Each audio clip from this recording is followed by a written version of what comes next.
Негізінен мындай от келгенде ушундай замок ачылат. Бирок бассаң эч нерсе жок. Мынакей. Буюрса азыр өтө алат бул. Мындай замок. Салам алейкум достор. Chevrolet Cruze жылы 2014. Бул бизге от албай келген. Буга чейин көптөгөн жерлерини карап көрдүк. Негизинен мындай от келгенде ушундай замок ачылат. Бирок бассаң эч нерсе жок. Мынакей. Бул жактан компьютерден диагностика кылсак immobilizer деп чыгарган буга чейин. Биз бул жактан көрүнүү, бул жакта immobilizer карадык, предохранительдерди тазаладык.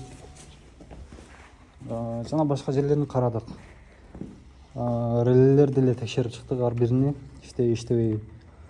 Андан кийин компьютердин немелерин карадык. Негизинен буларда кен линия болот. Бирок кен линия провод бир жеринен абыртып чыккан. Карап ошол таппадык. Андан кийин компьютерди карагандан кийин бул жактарын карасак, бул жакта бир провод бар экен. Провод бул негизинен массага кымшылыш керек экен. Схема боюнча карадык. Мына бул провод. Азыр мен кошом. Машина от алат. Так, провод бул жака коштук.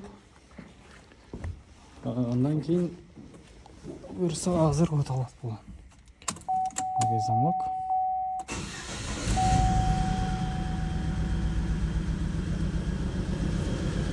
Ушинтип жумуштар аяктады.